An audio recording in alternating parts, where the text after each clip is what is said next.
बनाना शुरू कर दिया क्योंकि नींद से उठी थी। और जी हाँ, चल रही है सहरी, जैसे कि आपको नज़र आ रहा होगा। सहरी में बिरयानी खाई जा रही है और तब भिंडी गोश्त पराठे और फैनी अभी आई नहीं है, चाय अभी आई नहीं है क्योंकि अभी सब यही खाते हो। माशाल्लाह भरपूर हरा भरा दस्तरखान लगा हुआ था। अल्लाह ताला ऐसे ही हरा भरा दस्तरखान रखे। और फिर उसके बाद जी हम सो गए थे। सोकर उठे तो पता चला घर वाले कहीं जाने की तैयारी कर रहे हैं। बहरहाल यहाँ हो चुका था फिर अफ्तारी प्रिपरेशन का टाइम। तो यहाँ मैंने प्याज काट ली थी, आलू के स्लाइस काट रही थी पतले पतले। मैंने कहा आप लोगों के साथ शेयर करूं। तो एक हरकत आपको और भी दिखाऊं कि ये उज़लिफ़ा, एक तो सर में इतना दर्द हो रहा था और उज़लिफ़ा जो है ना अपना चेयर खिसकाने से बाज नहीं आ रही थी। इरिटेशन इतनी पैदा हो रही थी ना, दिल चाह रहा था मारूं। लेकिन रोज़ा था ना, तो रोज़े का तो नाम ही सब्र करने का नाम है। हर चीज़ पे आपको सब्र करना चाहिए। और यहाँ मैं काट रही थी प्याज। अच्छा, इसको हम स्लाइस वाली प्याज भी कहते हैं और बहुत सारे लोग जो है चांद प्याज भी कहते हैं।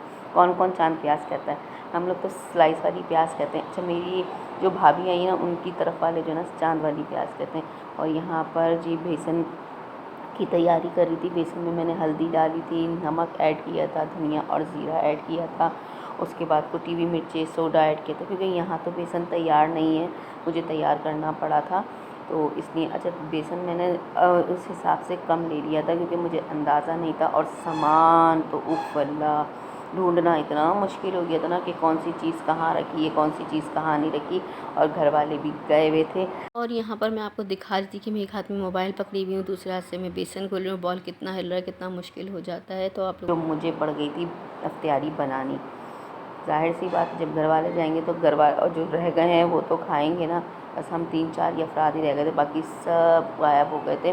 कुछ कुछ दस्तरखान पे आप लोगों के साथ में शेयर करूँगी कि कौन कौन रह गए थे, तो आप लोग उससे अंदाज़ा लगा लीजिए। हम ज़्यादा लोग नहीं थे, मैं थी, मेरी फैमिली थी, मतलब मेरे बच्चे वगैरह थे और बस 2 अफराद और थे घर के अंदर बस। बाकी सब गायब थे।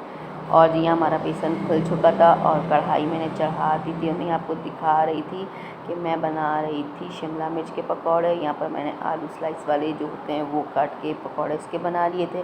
यहाँ पानी गर्म करी थी और मैं चने बना रही थी क्योंकि फ्रीज़र के हुए थे चने, तो वो ज़ाहिर से तो निकालेंगे तो हमने पानी में तो करने हैं ना। तो उसको मैं घुला रही थी कि इसकी बर्फ़ खुल जाए तो फिर मैं चने बनाऊँगी।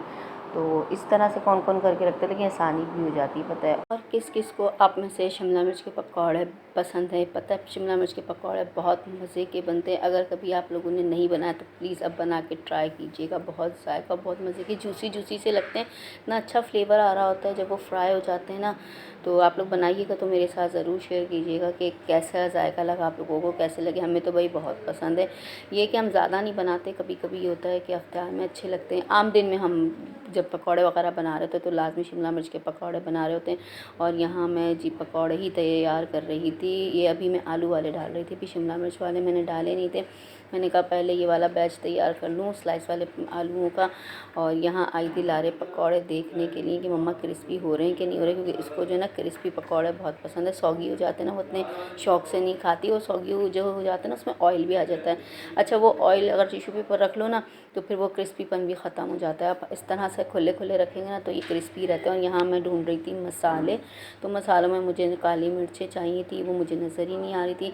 बहरहाल जो मैंने पिछले ब्लॉग में चाट मसाले का थोड़ा सा क्लिप शेयर किया था तो वो चाट मसाला मुझे मिल गया था। तो मैंने कहा चलो अपना तो बन गया काम। जो भी है, काली मिर्ची की थी, साबुत थी, पिसी भी नहीं थी, मिल रही थी, तो मैंने पीस ली थी उनको आराम से। और मैं पीछे देख रही थी कि लारे को ये क्या काम करी, उससे तरबूज वगैरह कटवा रही थी और फ्रूट चाट का काम करवा रही थी मैं लारिब से ना, कि आसानी हो जाती है, लाजमी सी बात है। और अफ्तार का टाइम जो है ना इतना करीब नहीं आया था। यहाँ पर जो है ना गैस जाने का इशू बहुत ज़्यादा है, गैस बहुत जाती है यहाँ पर ना। जैसे ही अफ्तार का टाइम बिल्कुल करीब आता जाता है ना तो गैस चली जाती है। तो मैं इतनी जल्दी जल्दी तैयार कर रही थी और इत्तफाक था कि यहाँ आज की इफ्तारी जो मेरी है ना, यकीन करें माशाल्लाह सब कुछ ही बनाया था और यकीन करें आधे घंटे में बन के तैयार हो गई थी। मैं ख़ुद हैरान थी कि आधे घंटे में इफ्तारी बन के तैयार हो गई। यहाँ मैं शिमला मिर्च के पकौड़े तैयार कर रही हूँ, पीछे से वही मुसलसल आवाज़ें चल रही हैं। आज सब आए हुए हैं और सब हैं घर के अंदर, तो इसलिए आवाज़ें भी चल रही हैं। और यहाँ पर ये मैं जो है ना शिमला मिर्च के पकौड़े बना रही थी। यकीन करें अभी भी बना रही हूँ ना रोज़े में, लेकिन ये कितना अच्छा इसका जायका आ रहा है मुँह में, जूसी जूसी फ्लेवर इतना बहुत अच्छा आता है। आप लोग ट्राई ज़रूर कीजिएगा।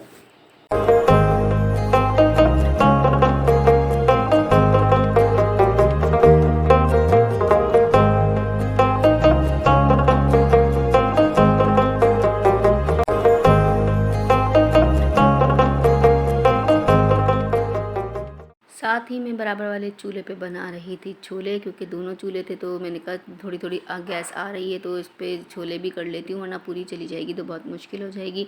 और यहाँ पर मैं जो हूँ कटिंग कर रही थी चिकन एग स्क्वायर की, तो ये मैं आपको दिखा रही हूँ। देखिए इस तरह से होते हैं। मैंने आप लोगों के साथ इसकी रेसिपी शेयर नहीं की, ये फर्स्ट टाइम ही आप लोगों को मैंने दिखाए हैं और मैंने बनाए हैं। तो अब ये मैं बेसन में कोट करूँगी और इसको जो है ना फ्राई करूँगी। इसको हमने बहुत अच्छा सा ना कोट करना है, इस पर थिक बेसन लगाना है। और आप लोग चाहें तो इसको अंडे या ब्रेड क्रम्स में भी कोट कर सकते हैं, आप लोगों की अपनी चॉइस के ऊपर बात है। मैंने सिर्फ बेसन में इसको कोट करके बनाए हैं, बहुत मज़े के बने हैं। नेक्स्ट टाइम मैं इसको ब्रेड क्रम्स और अंडे में कोट करके बनाऊंगी, फिर इसका टेस्ट चेक करूंगी कि कैसे बने हैं, क्योंकि हर जो चीज़ का ना एक जायका अलग अलग होता है, उसका जायका अलग होगा, इसका जायका अलग होगा। पर ये वैसे ही इतना ज़बरदस्त बना था कि बहुत ज़्यादा। और ये मैं आपको दिखा रही थी कि देखिए मैंने बेसन में ही कोट किया है, ताकि आप लोग ये ना समझे नहीं ब्रेड क्रम्स में कोट कर लिया और हमें दिखा रही इस तरह से। ये देखिए मैंने एक सादा पीस लिया है, इसे भी मैं बेसन में ही कोट करूँगी। जब बेसन में मैंने सिर्फ़ और सिर्फ नमक, कुटी हुई मिर्चें, थोड़ी सी हल्दी डाली थी और थोड़ा सा सोडा डाला था, बस और कुछ भी नहीं इसके अंदर ऐड किया था। यहाँ पर लारे मुझे टमाटर काट के दे रही थी, क्योंकि मुझे बनाने थे चने। तो यहाँ पर मैं प्याज और ज़ीरा डाल के ब्राउन कर रही थी, ताकि जो है चनों के लिए जल्दी से मसाला तैयार कर लूँ। और ये है कि ज़ाहिर सी बात है, जब टाइम करीब आता जाता है ना, तो फिर ऐसा लगता है जैसे अब बहुत जल्दी से टाइम गुजरा। और असर की नमाज अज़ान के बाद तो बहुत ज़्यादा इस तरह से हो जाता है। और अच्छा मैंने जो है चनों के लिए ना कढ़ाई में से ही ऑयल ले लिया था, मैंने अलग से ऑयल नहीं लिया था। बहुत अच्छा टेस्ट आया था। और ज़्यादा हम लोग ऑयल खाते भी नहीं हैं, बहुत कम ही ऑयल चनों वगैरह के लिए लेते। जब फ्राई वाले चने वगैरह बनाता हूँ, उसके अंदर मैं जो हूँ प्याज, ज़ीरा, ये वाली चीज़ें ऐड कर रही थी। और क्योंकि कम लग रही थी मुझे, तो मैंने कहा और डाल के मैं इसके अंदर ऐड कर लेती हूँ, क्योंकि चने थोड़े ज़्यादा लग रहे थे। और प्याज मैंने एक दरमियानी साइज़ की छोटी सी प्याज ली थी। तो बस यही है कि इस तरह अफ्तारी की आजकल तैयारियाँ चल रही है, और ताक़रातें भी चल रही हैं, इबादतें भी हो रही हैं, और दुआएं भी अल्हम्दुलिल्लाह सबके लिए ही हो रही हैं।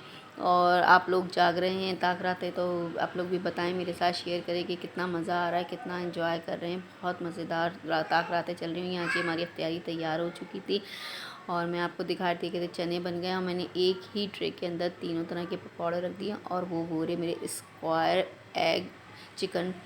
ठीक है ये, और फ्रूट चाट भी बन चुकी थी, हमारा तरबूज भी कट चुका था, और यहाँ जी दुआ का सिलसिला जारी था। तो मैंने कहा चलो आज दुआ मैंने नहीं मांगनी, मतलब वैसे जैसे मैं ज़ोर मांगती हूँ ना, इस तरह से मतलब दिली दिल में ही मांग रही थी मैं। तो मैंने कहा करवा रहे दुआ तो वो तो अच्छी बात है, वो ज़्यादा अच्छी होती है कि दुआ करवा और फिर हाथ फैलाकर हम आमीन आमीन करें, तो पता नहीं किसकी आमीन किसके लिए कबूल हो जाए।